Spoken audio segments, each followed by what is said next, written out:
Hello பசங்களா, welcome to விருட்சம் maths channel. So இன்னைக்கு நம்ம லாஸ்ட் செஷனில் சொன்ன மாதிரியே உனக்கு எண்ட் ஆஃப் சாப்டர் எக்ஸசைஸ்க்கு தேவைப்படுற கான்செப்ட்ஸ் அண்ட் ஃபார்முலாஸ் பார்க்கலாம். அண்ட் அதுக்கு முன்னாடி நம்ம போன செஷனில் கொடுத்திருந்த மினி ஆக்டிவிட்டியோட ஆன்சர்ஸ் நான் இங்கே டிஸ்பிளே பண்ணுறேன். ஸோ நீ அதை பாஸ் பண்ணிவிட்டு எல்லா ஆன்சர்ஸும் உனக்கும் இதே மாதிரி தான் வந்துச்சா அப்படின்னு பார்த்துக்கோ. இஃப் இன் கேஸ் எதுவும் டிஃபிகல்ட்டிஸ் இருந்துச்சு உனக்கு கண்டுபிடிக்கிறதுக்கு அப்படின்னாலும் எனக்கு கமெண்ட்டில் சொல்லு, ஐ வில் ஹெல்ப் யூ. ஓகேவா? ஸோ இது ஃபர்ஸ்ட் கொஸ்டினோட ஆன்சர்ஸ் அண்ட் தென் இது செகண்ட் கொஸ்டின், இது தேர்ட். சரியா? Now let's move on to today's session. இந்த 3 ஃபார்முலா தான் நம்ம கிரேட் 9th மோஸ்ட்லி கோஆர்டினேட் ஜியோமெட்ரியில் யூஸ் பண்ணுவோம். என்னலாம்? ஒன்று டிஸ்டன்ஸ் ஃபார்முலா, இன்னொன்று ஸ்லோப் அண்ட் இன்னொன்று மிட் பாயிண்ட். ஸ்லோப் ஃபார்முலா உன்னோட புக்கில் உனக்கு கொடுத்துருக்காங்களான்னு எனக்கு தெரியல, இல்லைன்னு நினைக்கிறேன். அப்படி இல்லைன்னா இந்த ஃபார்முலாவை உன்னோட புக்லேயே நீ எழுதி வச்சுக்கோ. இதுதான் ஸ்லோப். ஸ்லோப் நம்ம எங்கெங்கெல்லாம் யூஸ் பண்ணுவோம், டிஸ்டன்ஸ் நம்ம எங்கெங்கெல்லாம் டிஸ்டன்ஸ் ஃபார்முலா யூஸ் பண்ணுவோம்லாம் நம்ம பார்க்கலாம். இப்போ சே ஃபார் எக்ஸாம்பிள் இங்கே இருக்கிற எக்ஸாம்பிளை பாரு. இதில் வந்து ஏ எங்கே இருக்கு? 1,1 கரெக்டா? அண்ட் பி எங்கே இருக்கு? 4,1. ஸோ உன்னோட ஒய் கோஆர்டினேட் சேம், எக்ஸ் மட்டும் தான் மாறுது. அப்போ இந்த மாதிரி இருக்கிற சம்ஸ்க்கு நீ டிஸ்டன்ஸ் கண்டுபிடிக்கிறது ரொம்ப ஈஸி இல்லை, 3 யூனிட்ஸ் தான். ஏன்னா ஒரு கோஆர்டினேட் அப்படியே தான் இருக்கு. இப்படி இல்லாமல் சே ஃபார் இன்ஸ்டன்ஸ்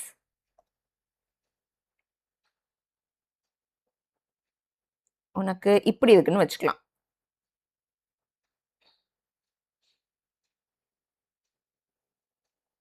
ஸோ இங்கே உனக்கு இது வந்து 2,1, இது 6,4. 2 கோஆர்டினேட்டுமே மாறி இருக்கு. இதுக்கு நம்மளுக்கு பார்த்த உடனே நம்மளுக்கு இவ்வளோதான், இவ்வளோ டிஸ்டன்ஸ் தான் அப்படின்னு நம்மளால சொல்ல முடியாது. ஸோ இந்த மாதிரி சம்ஸ்க்கு நீ டிஸ்டன்ஸ் ஃபார்முலா யூஸ் பண்ணலாம். ஸோ டிஸ்டன்ஸ் அப்படின்றது பேசிக்கலி டிஸ்டன்ஸ் பிட்வீன் 2 பாயிண்ட்ஸ். நம்ம நார்மலாக நம்மளோட ரியல் லைஃப்லேயுமே அப்படி தானே, உன்னோட வீட்டிலேருந்து உன்னோட ஸ்கூலுக்குள்ள டிஸ்டன்ஸ் எவ்வளோ, அந்த மாதிரி இந்த பாயிண்ட் டு பாயிண்ட் எவ்வளோ டிஸ்டன்ஸ், இதுக்கு தான் நம்ம டிஸ்டன்ஸ் ஃபார்முலா யூஸ் பண்ணுவோம். ஸோ சே ஃபார் எக்ஸாம்பிள் இதுக்கு நம்ம கண்டுபிடிக்கணும்னா நம்ம எப்படி கண்டுபிடிக்கலாம்? ஃபார்முலா என்ன? Root of x2 minus x1 the whole square plus y2 minus y1 the whole square. இங்கே நம்மளோட x1 இது, y1 இது x2, y2. ஸோ x2 என்ன? 6. 6 minus x1 என்ன? 2 the whole square plus y2 என்ன? 4 minus y1 வந்து 1 the whole square. So 4 square plus 3 square which is nothing but 16 plus 9, 25. So 25க்கு root எடுத்தால் நம்மளுக்கு 5 யூனிட்ஸ் தான் டிஸ்டன்ஸ். நான் ஏன் இதை x1 y1 இதை x2 y2 இப்படி தான் நான் வச்சுக்கணுமா அப்படின்னா அவசியம் இல்லை. நீ இதை x1 y1 வச்சுட்டு இதை x2 y2நாலும் வச்சுக்கலாம். அது உன்னோட இஷ்டம். நம்ம அப்படி மாற்றி வச்சுக்கிட்டோம்னா எப்படி இருந்திருக்கும்?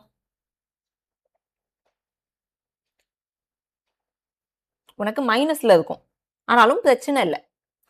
இப்போ ஃபார் எக்ஸாம்பிள் இதை வந்து x1 y1, இது வந்து x2 y2. சரியா?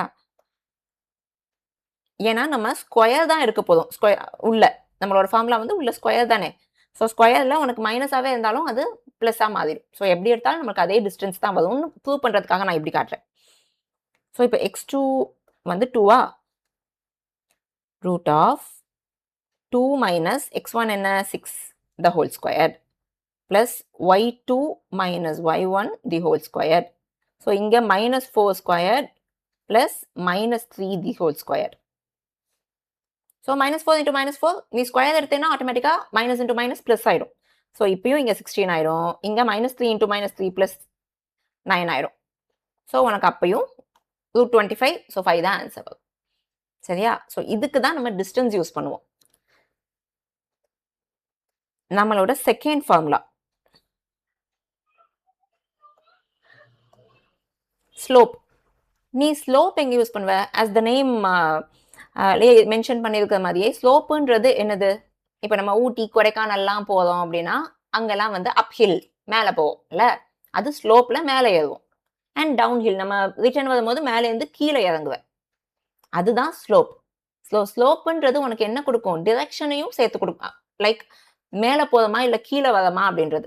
ஸ்லோப் மேலே போச்சுன்னா பாசிட்டிவ், ஸ்லோப் கீழே இறங்கி வந்துட்டே இருக்குன்னா அது நெகட்டிவ். ஸோ ஸ்லோப்பை நீ உன்னோட இந்த எண்ட் ஆஃப் சாப்டர் அண்ட் உன்னோட கோஆர்டினேட் ஜியோமெட்ரியில் எங்கெல்லாம் யூஸ் பண்ண முடியும் அப்படின்னா,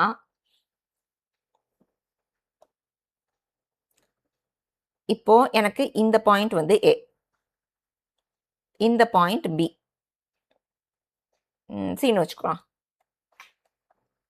அண்ட் நடுவில் எனக்கு ஒரு பாயிண்ட் இருக்கு. இது எங்க 4,2.5. ஓகேவா? ஸோ இப்போ நம்மளுக்கு 3 பாயிண்ட்ஸ் இருக்கு. அவங்க என்ன கேட்பாங்க, இந்த 3 பாயிண்ட்டும் ஒரே ஸ்ட்ரெயிட் லைன்ல இருக்கா அப்படின்னு கேட்டாங்கன்னா, நீ ஸ்லோப்பை பேஸ் பண்ணி தான் எழுதுற மாதிரி இருக்கும். ஸோ ஸ்ட்ரெயிட் லைன்ல இருக்கா அப்படின்ற மாதிரி கொஸ்டின்ஸ் வந்துச்சுன்னா நம்ம ஸ்லோப் ஃபார்முலா யூஸ் பண்ணணும். ஓகேவா? அப்போ எப்படி யூஸ் பண்ணும்? அண்ட் இல்லைன்னா கொலினியாரிட்டி அப்படிம்பாங்க. ஸ்ட்ரெயிட் லைன்ல இருக்கா, இல்லைன்னா எந்த டேர்ம் யூஸ் பண்ணுவாங்க, இந்த 3 பாயிண்ட்ஸ்க்கும் உள்ள கொலினியாரிட்டி நீ செக் பண்ணு அப்படின்னாலும் நம்ம ஸ்லோப் ஃபார்முலா தான் யூஸ் பண்ணணும். ஓகேவா? இப்போ இந்த ஏபிசி வந்து ஒரே ஸ்ட்ரைட் லைன்ல இருக்கா அப்படின்னு உன்கிட்ட கேட்டாங்கன்னா நீ என்ன பண்ணணும், ஸ்லோப் ஆஃப் ஏபி ஃபர்ஸ்ட் கண்டுபிடிக்கணும். ஸ்லோப் ஆஃப் ஏபி நம்மளுக்கு என்ன formula, y2 minus y1 by x2 minus x1. So y2 minus y1 by x2 minus x1 தான் நம்மளோட ஃபார்முலா. ஸோ ஏபிக்கு y2 என்ன, ஏபிக்கு மட்டும். ஸோ இப்போ நம்ம நார்மலாக எடுத்துக்கலாம்.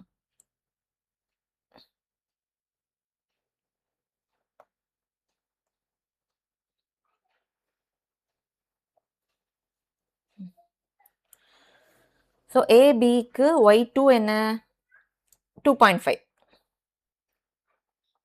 மைனஸ் y1 என்ன 2 1 by x2 என்ன 4 மைனஸ் 2. ஸோ 2.5ல 1 போச்சுன்னா 1.5 டிவைடட் பை 2. இதுதான் நம்மளுக்கு என்ன வருது, ஸ்லோப் ஆஃப் ஏபி வருது. இப்போ நம்ம என்ன கண்டுபிடிக்கலாம், ஸ்லோப் ஆஃப் பிசி. நான் என்ன பண்றேன்னா இந்த ஏபியோட ஸ்லோப்பை முதல்ல கண்டுபிடிச்சிட்டேன். இப்போ பிசியோட ஸ்லோப்பை கண்டுபிடிக்கிறேன். பிசிக்கும் அதே மாதிரி y2 minus y1 by x2 minus x1 தான் ஸ்லோப்புக்கே உள்ள ஃபார்முலா. ஸோ இப்போ நம்மளுக்கு இதுதான் y2 கரெக்டா. ஸோ 4 minus 2.5 by x2 என்ன 6 minus 4. ஏன்னா நம்ம பிசி தானே எடுத்துக்கோம். ஸோ இப்போ வந்து இதுதான் x2 ஆக்ட் பண்ணும், இது x1. 6 minus 4 அதுக்கும் நம்மளுக்கு என்னதான் வருது 1.5 by 2. ஸோ ஸ்லோப் இதோட ஸ்லோப்பும் நம்மளுக்கு சேமா இருந்துச்சுன்னா நம்ம எப்படி கன்க்ளூட் பண்ணிடலாம், yes they are lying in a straight line அப்படின்னு நம்ம கன்க்ளூட் பண்ணிடலாம். சரியா? இந்த மாதிரி ஸ்ட்ரெயிட் லைனா இருக்கா அப்படின்னு கேட்டா எத்தனை பாயிண்ட்ஸ்னாலும், சே ஃபார் எக்ஸாம்பிள் இன்னொரு பாயிண்ட் இங்க டின்னு இருக்குன்னு வச்சுக்கோ, நீ என்ன கண்டுபிடிப்ப, ஏபி கண்டுபிடிப்ப, பிசி கண்டுபிடிப்ப தனித்தனியா. அடுத்து சிடியோட ஸ்லோப் கண்டுபிடிப்ப. ஸோ 3 ஸ்லோப்புமே நம்மளுக்கு ஒன்று போல இருந்துச்சுன்னா ஓகே, 4 பாயிண்ட்ஸ்மே வந்து ஸ்ட்ரெயிட் லைன்ல தான் இருக்குன்னு நம்ம கன்க்ளூட் பண்ணிடலாம். ஓகேவா? இதுக்கு நம்ம ஸ்லோப் யூஸ் பண்ணலாம். அண்ட் மிட் பாயிண்ட் ஃபார்முலா நம்ம நேத்தே யூஸ் பண்ணியிருந்தோம்ல, அந்த ட்ரையானோட டைனிங் டேபிள் பிளேஸ் பண்ணும்போது. இப்போ ஃபார் எக்ஸாம்பிள் இப்போ ஏ இருக்கு, பி இருக்கு, எனக்கு ஏபியோட மிட் பாயிண்ட் வேணும். அப்போ நான் எப்படி கண்டுபிடிப்பேன், அதுக்கு ஃபார்முலா என்ன, x1 plus x2 by 2 y1 plus y2 by 2. It's nothing but அந்த ஆவரேஜ் எடுக்கிற மாதிரி தான். ஸோ இப்போ இங்கே என்ன வரும், இங்கே வந்து x1 இது x2 2 plus 4 by 2 கரெக்டா. ஸோ 2 plus 4 by 2 இது வந்து மிட் பாயிண்ட்டுக்கு.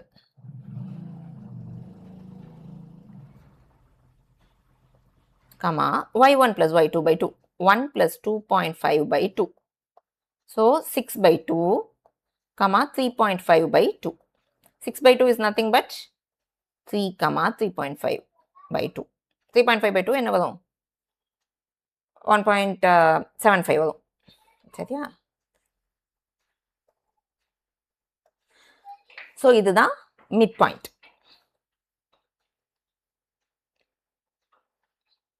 ஓகேவா பசங்களா? ஈஸியா இருக்கா? ஸோ இப்போ நம்ம 3 ஃபார்முலாஸும் பார்த்துட்டோம், எங்கெங்கே யூஸ் பண்ணுறதுன்றதையும் பார்த்துட்டோம். ஸ்ட்ரெயிட் லைன்னா நம்ம டக்குன்னு ஸ்லோப் ஃபார்முலாக்கு போயிடலாம், டிஸ்டன்ஸ் கண்டுபிடினா டிஸ்டன்ஸ் ஃபார்முலாக்கு போயிடலாம், ஏதாவது மிட் பாயிண்ட் ரிலேட்டடாக கொடுத்துருந்தாங்கன்னா மிட் பாயிண்ட்டுக்கு போயிடலாம். இப்போ வேறு சில கான்செப்ட்ஸ் பார்க்கலாம்.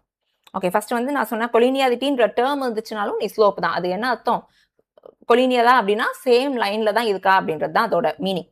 ஸோ நீ ஸ்லோப் தான் கண்டுபிடிக்கணும். இந்த ரெக்டாங்கிள் பத்தி உனக்கு தெரிஞ்சது தான். ஆப்போசிட் சைட்ஸ் வந்து ஈக்குவலா இருக்கணும், பேரலலா இருக்கணும். ஏதாவது ஒரு டிகிரி 90 உனக்கு ஆப்போசிட் வந்து ஈக்குவலா வந்து பேரலலா இருந்துச்சுனாலே அது ஆப்வியஸ்லி எல்லா டிகிரிஸுமே உனக்கு எப்படி தான் இருக்கும்? 90 டிகிரியா தான் இருக்கும். நீ ஏதாவது ஒரு டிகிரி 90 டிகிரின்னு நீ ப்ரூவ் பண்ணிட்டேனாலே அது ரெக்டாங்கிள்னு நம்ம முடிச்சிடலாம். ஓகேவா? ஆப்போசிட் சைட்ஸ் ஈக்குவல் அண்ட் பேரலாவும் இருந்து 90 டிகிரியாவும் இருந்துச்சுன்னா அது ரெக்டாங்கிள். அப்படி இல்லைன்னா டயகனல்ஸ் ஈக்குவல்னு நம்ம ப்ரூவ் பண்ணாலும் ஓகே. எய்தர் இந்த ரெண்டுத்தையும் ப்ரூவ் பண்ணணும். இல்லைன்னா நீ இதையும் ப்ரூவ் பண்ணாலும் அது ரெக்டாங்கிள் தான். சரியா? இப்போ ஸ்கொயர்னா எல்லா சைட்ஸுமே ஈக்குவல், டயகனல்ஸ் ஈக்குவலா இருக்கும், எல்லாமே ரைட் ஆங்கிளா இருக்கும். ரைட் ஆங்கிள் ட்ரையாங்கிள்னா ஏதாவது ஒரு ஆங்கிள் வந்து உனக்கு 90 டிகிரியா இருக்கும், லைக் திஸ். இது ரைட் ஆங்கிள். ஐசோசெலஸ்லாம் உனக்கு ஆல்ரெடி தெரியும் இல்ல? ஐசோசெலஸ்னா ரெண்டு சைடு ஈக்குவலா இருக்கும், லைக் திஸ். ஈக்குவலேட்டர்னா மூணுமே ஈக்குவலா இருக்கும். இது ஐசோசெலஸ்ல இது மட்டும் ஈக்குவலா இருக்கும். இப்படி இருந்தா அது ஐசோசெலஸ். ஈக்குவலேட்டரல்னா மூணு சைடுமே ஈக்குவலா இருக்கும். அண்ட் சர்க்கிள் அப்படின்னா உனக்கு என்ன தெரியும்? சர்க்கிள் அப்படின்றத நம்ம எப்படி டிஃபைன் பண்ணுவோம்?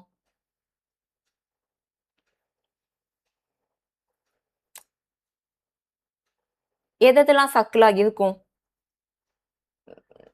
மூன், ஃபுல் மூன்ல நம்ம ஃபுல் மூன் டே அப்போ ஃபுல் மூன் பார்த்தோம்னா சர்க்கிளா தான் நம்மளுக்கு தெரியும் இல்ல? ஆனா அத ப்ராப்பர் டெஃபினிஷன்ல எப்படி சொல்லுவாங்க அப்படின்னா, ஒரு ஒரு பாயிண்ட்லேருந்து ஒரு மிட் பாயிண்ட்லேருந்து உள்ள எல்லா பாயிண்ட்ஸையும் நீ கனெக்ட் பண்ணேனா, எல்லா சேம் டிஸ்டன்ஸ்ல இருக்கிற பாயிண்ட்ஸையும் நீ கனெக்ட் பண்ணேனா உனக்கு கிடைக்கிறது தான் சர்க்கிள். ஸோ மிட் பாயிண்ட்லேருந்து சேம் டிஸ்டன்ஸ்ல இருக்கிற எல்லா பாயிண்ட்ஸையும் நம்ம கனெக்ட் பண்ணோம்னா நம்மளுக்கு சர்க்கிள் கிடைச்சிடும். அப்போ சேம் டிஸ்டன்ஸ்னா என்ன? மிட் பாயிண்ட்லேருந்து வருது அப்படின்னாலே இட்ஸ் நத்திங் பட் ரேடியஸ் இல்லை? அப்போ ஒன்னொன்னுமே ரேடியஸ். அதோட ரேடியஸை ஃபுல்லாக நம்ம குட்டி குட்டியா, நான் சும்மா போட்டிருக்கேன், குட்டி குட்டியா எல்லாத்தையும் நம்ம கனெக்ட் பண்ணோம்னாலே உனக்கு சர்க்கிள் கிடைச்சிடும். அது அப்படிதான் நம்ம சர்க்கிளை டிஃபைன் பண்ண முடியும். சரியா?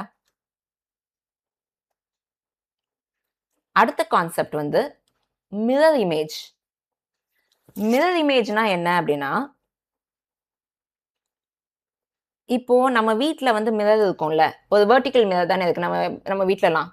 கீழே இருக்காதுல்ல, எக்ஸ் ஆக்சிஸா இருக்காது, ஹரிசான்டலா இருக்காது, வெர்டிக்கலா இருக்கும்.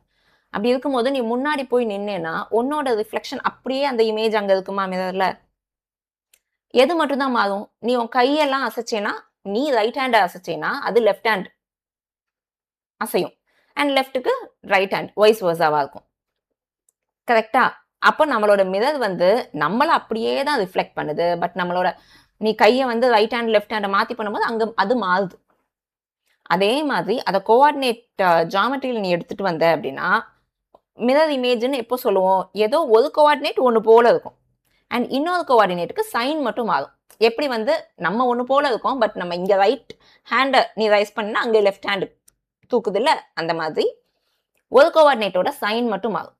ஸோ எந்த கோஆர்டினேட் உனக்கு ஒண்ணு போல இருக்கோ, அந்த ஆக்சிஸ்ல தான் மிரர் இமேஜ் இருக்குன்னு நம்ம கண்டுபிடிச்சிடலாம். எப்படி? இப்போ எக்ஸாம்பிள் எடுத்துக்கிட்டோம்னா 3, 2 இங்க 3, -2. இப்போ நம்மளுக்கு எந்த கோஆர்டினேட் சேமா இருக்கு? X coordinate. So X coordinate நம்மளுக்கு சேமா இருக்கு 3, 3ன்னு. பட் ஒய்ல உனக்கு என்ன ஆகுது? ஒரு பக்கம் பிளஸ் இருக்கு, இன்னொரு பக்கம் மைனஸ் இருக்கு. So Y coordinate different in sign. எது சேம்? X coordinate same. அப்படின்னா இங்க வந்து mirror image with respect to X ஆக்சிஸ்னு நம்ம கன்க்ளூட் பண்ணிடலாம். அப்போ mirror image with respect to Y ஆக்சிஸ்னா ஒய் கோஆர்டினேட் சேமா இருக்கும், லைக் திஸ் 5, 5. எக்ஸ் என்ன ஆகும்? சைன் மட்டும் ஆகும். ஓகேவா? இதுதான் மிரர் இமேஜோட கான்செப்ட். எந்த கோஆர்டினேட் பேசிக்கலி சேமா இருக்கோ அதுதான் mirror image with respect to அந்த பர்டிகுலர் ஆக்சிஸ்னு நீ போட்டணும். ஆல்சோ இன்னொரு கோஆர்டினேட் சைன் மட்டும் டிஃபரெண்டா இருக்கணும். அப்படி இல்லாம இப்போ இது வந்து 4, 5. இங்க பக்கம் எனக்கு இதுவும் 4 பட் வேற ஏதோ இருக்குன்னு வச்சுக்கோ, -7 சம்திங் அந்த மாதிரி இருந்துச்சுன்னா ஓகே, எனக்கு ஒரே கோஆர்டினேட் இருக்கு. ஸோ இது வந்து mirror image of with respect to Y ஆக்சிஸ்னு நம்ம கன்க்ளூட் பண்ண முடியுமா? முடியாது. ஒய் கோஆர்டினேட்டும் நம்மளுக்கு சேமா தான் இருக்கணும். சரியா? எக்ஸ் சேமா இருந்துச்சுன்னா ஒய் கோஆர்டினேட் நம்மளுக்கு சேமா தான் இருக்கணும். ஒன்லி சைன் மட்டும் தான் மாறும். அப்பதான் நம்ம அது மிரர் இமேஜ்னு சொல்ல முடியும். இந்த மாதிரி. இப்படி இருந்தால் தான் நம்ம அது மிரர் இமேஜ்னு கன்க்ளூட் பண்ண முடியும். ஓகேவா?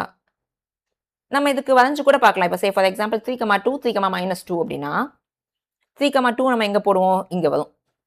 3,-2 இங்கே வரும். ஸோ அப்போ அது இங்கேருந்து ஒன்று இந்த சைடில் இருக்குது, ஒன்று இந்த சைடில் இருக்குது, அதே டிஸ்டன்ஸில். ஸோ இது மிரர் மாதிரி இருக்குல்ல, அதனால தான் இது mirror image with respect to X axis. X ஆக்சிஸ்க்கு ஒன்று அங்கே, ஒன்று இங்கே. ஒய் ஆக்சிஸ்க்கும் இதுக்கும் சம்மந்தம் இல்லையே, அதனால தான் இது mirror image with respect to X axis.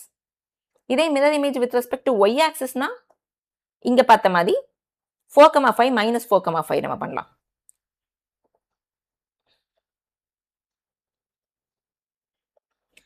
-4,5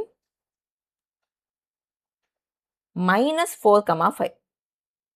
இப்போ பார், ஒய் ஆக்சிஸ்லேருந்து ஒன்று இந்த சைடு இருக்கு, ஒன்று அந்த சைடில் இருக்கு. ஸோ இது வந்து mirror image with respect to Y ஆக்சிஸ்னு நம்ம கன்க்ளூட் பண்ணிடலாம். ஓகேவா? மிரர் இமேஜ் கிளியரா? ஸோ இதெல்லாம் தான் நம்ம யூஸ் பண்ண போகிற கான்செப்ட்ஸ்.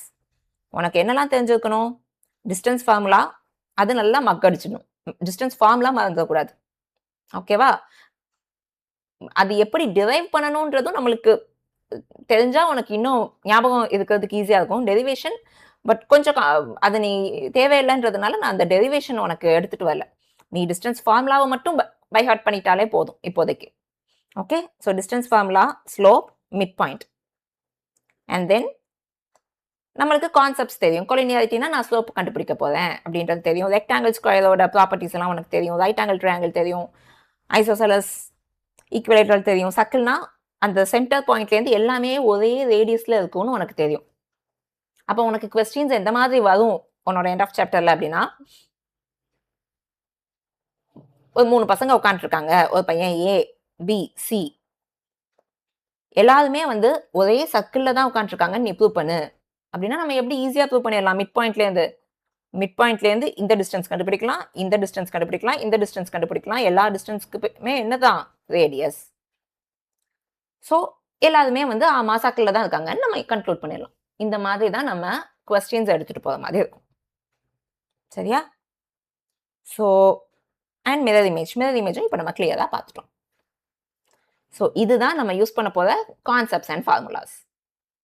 கிளியரா? ஸோ எல்லாமே உனக்கு ஓகே, எனக்கு கான்செப்ட்ஸ் எல்லாம் கிளியராக புரிஞ்சிடுச்சு மேம் அப்படின்னா எனக்கு கமெண்ட்டில் கண்டிப்பாக சொல்லுங்கள். I will be more happier. And நம்ம சேனலை சப்ஸ்கிரைப் பண்ணலைன்னா சப்ஸ்கிரைப் பண்ணிக்கோங்க, லைக் பண்ணுங்கள், கமெண்ட் பண்ணுங்கள். See you in the next session. Take care. Bye-bye.